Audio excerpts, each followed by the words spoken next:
Mga kwento na lagi.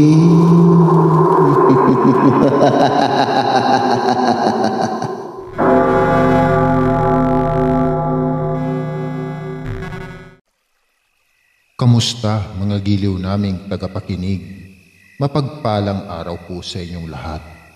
Nagugustuhan niyo ba ang mga kwentong lagim? Pwede kayong mag-send sa amin ng mga kwentong katatakutan sa link provided sa baba. I-comment niyo po kung nasaan kayong lugar para ma-shoutout namin kayong lahat.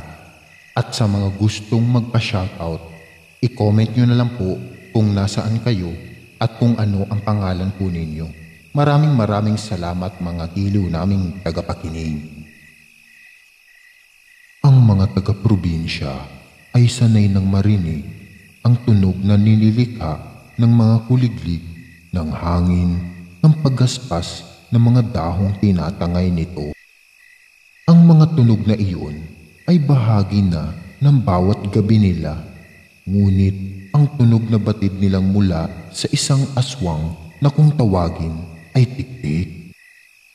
Iyon ang naghahatid sa kanila ng kilabot na hindi nila makasanayan. Kapag daw malapit ang dinig nila rito, ibig sabihin ang tiktik ay nasa malayo pang distansya. Ngunit kung malayo naman ang dinig nila rito, nangangahulugan na ito ay malapit na.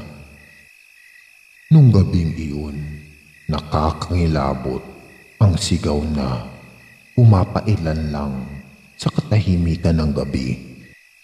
Ang mga residente ng liblib na baryo na nakarinig ay nanghilakbot.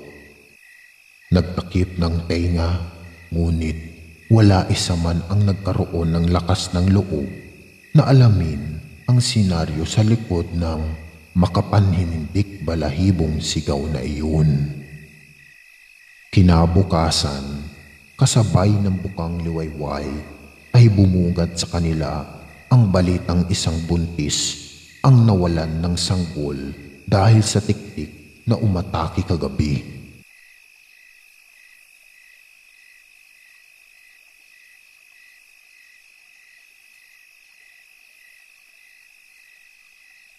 Dinala na raw sa pinakamalapit na ospital sa bayan ang babae dahil agaw buhay din ito. Nanlumo si Basha sa nalaman. Hindi iyon ang unang beses na umatake ang tiktik sa kanilang baryo. Labis na siyang nababahala. Maraming na rin ang umalis sa lugar na iyon, lalo na ang mga kababaihan na may planong magdalang tao. Sa takot na maagaw ng tiktik ang kanilang sanggol, ay mas pinili nila ang mangibang bayan. Kaya tuloy natatakot na rin si Basha. Sa panahong iyon, nakalat ang balita tungkol sa tiktik na nakilala ni Basha si Anton. Naglalako siya noon ng paninda niyang kakanin na magkatulong nilang linuluto ng nanang niya nang makasalubong niya si Anton. Hindi niya ito kilala. Tila bagong salta sa baryo nila, huminto ito sa paglalakad para bumili ng kakaninang dalaga, anang binatang si Anton. Hindi niya ito kilala. Tila bagong salta sa baryo nila, huminto ito sa paglalakad para bumili ng kakaninang dalaga, anang binatang si Anton. Matapos tikman ng kakanin, sinabi na nga raw ba niya at masarap iyon na sumakto sa kumakalam niyang sikmura. Bibili pa raw siya ng isa. Natuwa naman si Basha. Subalit ang tuwa ay agad na palitan ng pagkataranta ng biglang bumuhos ang malakas na ulan. Wala pa naman siyang dalang payong. Si Anton ay agad pinitas ang malaking dahon ng gabi at ipinandong sa dalaga. Tapos ay hinila niya ito sa luma at sira ng waiting shed na yari sa kahoy. Kahit papano naman ay may konti pa itong bubong na nagsisilbing silungan nila. Nagpasalamat si Basya sa ipinakitang malasakit ni Anton. At doon na nga nagsimula ang pagkakaibigan sa pagitan nila. Mula noon ay naging suki na ni Basya sa paninda niyang kakanin si Anton. Minsan pa ay tumutulong ito sa kanilang mag-ina sa pagluluto niyon. Kaya naman ang dalaga ay hindi maiwasang hindi mapalapit ang loob. Sa binatang may maamo ng mukha ay may maamo pang pag-uugali.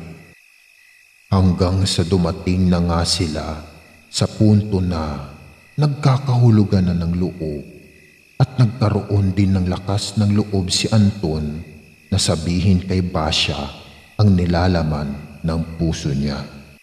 Dahil umiibig din naman siya sa binata, kaya't hindi na masyadong pinatagal ng dalaga ang paghihintay ni Anton sa kanyang sagot.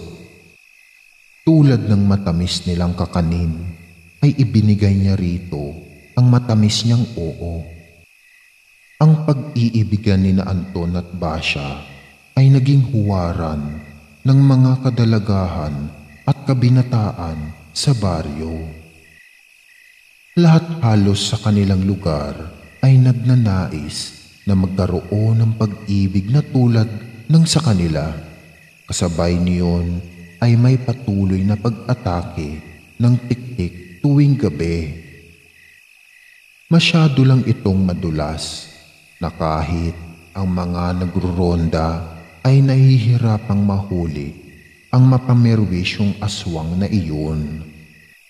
Hindi naglaon, sina Basya at Anton ay nagsama sa iisang bubong. Sabi ni Anton, huwag daw mag-alala ang dalaga. Sa oras na makaipon siya ay ihaharap niya ito sa dambana. Hindi naman nagawang tumutol ng nanang ni Basya sa pagsasama ng dalawa dahil ang anak niya ay nagdadalang tao na. Isang gabi, habang magtatabi sa higaan, sinabi ni Basya kay Anton na natatakot siya sa kanyang pagbubuntis. Dahil tiyak na naaamoy na siya ngayon ng gumagalang tiktik sa kanilang baryo. Hinawakan ni Anton ang kamay niya at sinabi nito na sa oras daw na makita ni Basya ang tiktik ay huwag na huwag itong magdadalawang isip na patayin ito gamit ang patalim na lagi nilang inilalagay sa ilalim ng unan. Sinabi naman ni Basya, paano kung hindi niya makaya? Tinignan siya ni Anton sa mga mata bago sinabing ang tiktik ay wala sa sariling katinuan. Sa mga oras na ito ay nasaan yung aswang. Wala itong ibang nasa isip kundi ang makuha ang biktima at malapa ito. Gugustuhin ba niya na maging pagkain nito ang sanggol sa sinapupunan niya? Hindi raw sa lahat ng pagkakataon ay nasa tabi niya siya, kaya kailangan niyang maging matapang at buo ang loob sa oras na wala siyang ibang maaasahan na makakaligtas sa kanilang mag-ina, kundi ang sarili niya. Tinandaan naman ni Basya ang sinabing iyon ni Anton sa kanya. Isang gabi, nagising si Basya na wala sa tabi niya si Anton. Nag-alala siya kaya't bumangon siya at tinignan ito sa ibang sulok ng bahay. Paulit-ulit itong tinawag ni Basya, ngunit wala siyang nakuhang tugon. Nakaramdam siya ng takot dahil siya lang mag-isa roon. Nakabukod na kasi sila ng bahay sa nanang niya at mga kapatid nang bigla siyang mapatingala sa bubungan. Dinig niya ang paglapad doon ng tila isang mabigat na tao. Sa takot ay dali-dali niyang kinuha ang patalim sa ilalim ng unan. Inihanda niya ang sarili sa posibleng pag-atake ng tiktik. Puno man ng kaba ang dibdib, ay sinabi ni Basya sa sanggol sa kanyang sinapupunan na handa siyang protektahan ito kahit na anong mangyari. Hindi niya hahayaan na makuha ito ng tiktik. Tinalasan ni Basya ang pakiramdam. Dinig niya ang malayong paghuni ng tiktik, kaya't batid niyang nasa paligid na ito. Nang muli niyang marinig ang lagabog sa bubong, ay nilakasan na niya ang loob. Nagulat pa siya nang biglang matungkab ang kanilang bubungan at bumagsak mula roon ang isang kakatwang nilalang na noon lang niya harapang nakita. Ang tiktik. Nakakatakot ang anyo nito. Hinawakan ni Basya ang kanyang tiyan. Hindi siya nagpasindak at pilit pinangibabaw ang tapang sa dibdib alang-alang sa sanggol nila ni Anton. Hinawakan niya ng mahigpit ang patalim at buong lakas na itinarak iyon sa tiktik. Ngunit nakaiwas ito. Ang tiktik naman ang umatake sa kanya. Pinalad siyang makaiwas din. Tumakbo siya sa kusina. Naabutan siya nito. Akmang dudukutin na nito ang sanggol sa tiyan niya gamit ang mahabang dila, pero nagawa niyang tarakan ng patalim ang kamay nito. Sa pagpapambuno nila ay natabig niya ang bangang lalagyan ng asin. Kasabay ng pagbagsak niya sa sahig. Hayok na ang tiktik na makuha ang sanggol, kaya't hindi nito alintana ang tumapon na asin sa sahig. Kinubabawan nito si Basya. Dumakot naman ang asin si Basya at isinungalngal sa nakangangang bunganga ng tiktik. Tila tumigil ang pag-inog ng mundo nang matitigan ni Basya ang mga mata ng tiktik. Ang matang iyon na kasing laggit ng kakanin kung tumingin sa kanya. Ang mga matang iyon na nangingislap kapag nakikita siyang masaya. Ang mga matang iyon na naninindim kapag alam na may dinaramdam siya. Ang mga matang iyon na nangungusap ng pag-ibig sa tuwing maglalapat ang mga labi nila. Ang mga matang iyon ay kay Anton. Anton! Naalala niya ang sinabi ni Anton na kapag ang tiktik ay nasa anyong aswang, ito ay wala sa sarili, kaya kailangan niyang maging matapang at buo ang loob para sa kanilang sanggol. Napapikit si Basya habang paulit-ulit na itinatara kay Anton ang patalim hanggang sa tuluyan itong mabuwal sa sahig. Napaiyak na lang si Basya. Habang nakahandusay sa sahig ay unti-unting bumabalik sa anyong tao si Anton. Sa nanghihinang boses ay humingi ito ng tawad kay Basya at nagpasalamat dahil sa pagprotektang ginawa nito sa kanilang anak.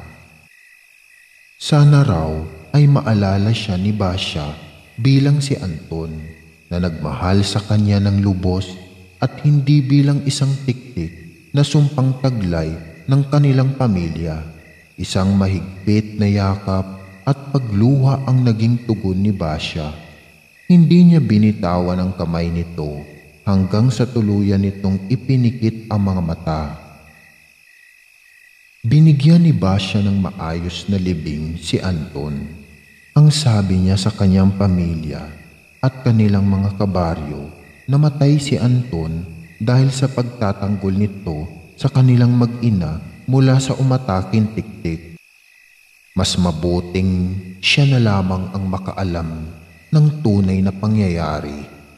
Hinayaan niyang makasama ni Anton sa libing ang mapait nitong lihim.